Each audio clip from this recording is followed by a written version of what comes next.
আপনার এই 1.5 বছরে কিছু কিছু অযাচিত ব্যয় বেড়ে গেছে স্যার, কিছু কিছু ক্ষেত্রে ভাতা বাড়াতে হয়েছে, কিন্তু আপনি সমান্তরালে তো আয়টা বাড়াতে পারেননি। ফলে আপনার ব্যালেন্স করতে গিয়ে ব্যাংক খাত থেকে কর্জ করা বা বাইরে থেকে লোন করা, আপনি কি জনগণের উপর বাড়তি চাপ রেখে বিদায় নেবেন কিনা তাহলে?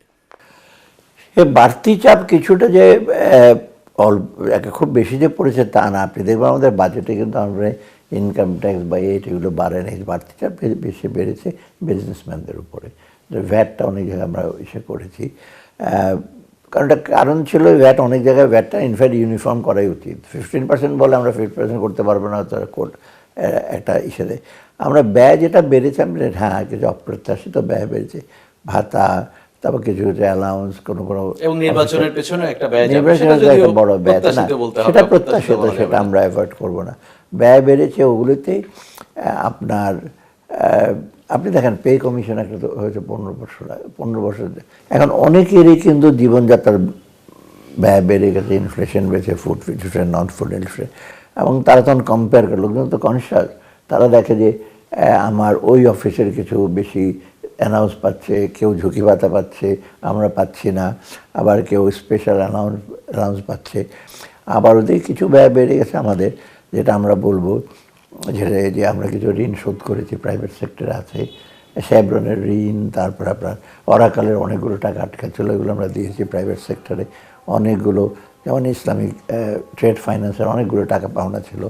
আর সাথে সাথে ব্যয় বেড়েছে আপনার ইম্পোর্ট এনার্জিটাকে আমরা ইনশিওর করতে গেলে, আপনি দেখেছেন। আপনি দায়িত্ব নিয়ে খুব দৃঢ় কণ্ঠে বলেছিলেন যে আপনার সময়ে অল্প কিছু টাকা হলেও যেগুলো পাচার হয়ে গেছে অন্তত ফিরিয়ে আনবেন, সাধারণ মানুষকে দেখাবেন যে এই সরকার এই জায়গাটা সফল হয়েছে। কিন্তু আমরা যতদূর জানি এখন পর্যন্ত 1 টাকাও পাচার হওয়া টাকা দেশে আসেনি। এই জায়গাটা স্যার আপনি কাজ করতে পারেননি কেন?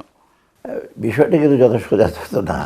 এটা ঠিক যে আমরা কিন্তু এখন যেটা হচ্ছে আইডেন্টিফাই করে, যে আপনি জানেন 12টার মতো একটা সেন্সিটিভ কেস আছে, এবং আমরা তথ্য বেশ হালনাগাদ আছে কোথায় তারা টাকা রেখেছে এবং কোন কোন দেশে। আপনারা শুধু শুনুন সিঙ্গাপুর, সুইজারল্যান্ড তো না, বহু জায়গায় ওদের টাকা আছে। আরেকটা জিনিস আমরা আইডেন্টিফাই করেছি যে তাদের কার কার পাসপোর্ট আছে, তার স্বামী স্ত্রী একা না, ছেলে মেয়ে অনেকেরই, এবং আপনারা অনেকের নাম শোনেন, তার বাইরে কিন্তু অনেক লোক আছে, সেটা হয়তো ক্রমান্বয়ে আপনারা জানতে পারবেন। তারাও কিন্তু এটার পার্ট। আমরা বড়দের নাম শুনে বিরাট বিরাট। আর একটা হলো টাকা পাচার যখন যারা করে, তারা কিন্তু অত্যন্ত চালাক ব্যক্তির সহায়তা নেয়, মানে যাদেরকে ধরবো, ধরেন আমাদের ফাইন্যান্সিয়াল এক্সপার্ট, ফরেন্সিক এক্সপার্ট, তাদের ওই ধরনের লোক দিয়ে করে ওরা। অতএব ওরা জানে যে কোন দিকে বিচ্যুতিটা আছে। অতএব এটা করতে হলে এখন যেটা আমরা করি, অনেক দূর এগিয়েছে। যেমন চট করে আমরা জানলাম যে কার টাকা আছে, আমরা যদি বলি ওই দেশকে টাকা ফেরত সে দেবে না, সে বলে তোমার লিগাল প্রসিডিউরটা কি, তার নাম আদালতে মামলা হয়েছে, তোমরা প্রক্রিয়া ইসে করছে, তখন আমরা যেটা লন্ডনে যেটা করা হলো প্রপার্টিটা। মানে এই জায়গাটা স্যার আপনি কি কিছুটা ব্যর্থ? এটা আপনি না ব্যর্থ বলবো না, আমরা বলবো যে লোকজনের যে প্রত্যাশা দ্রুত।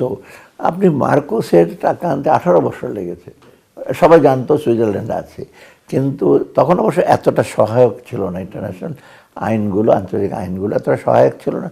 তবুও তারা সুইজারল্যান্ডে আনবে, লয়ার নিয়োগ করেছে, আর্গুমেন্ট হয়েছে, কাউন্টার আর্গুমেন্ট হয়েছে।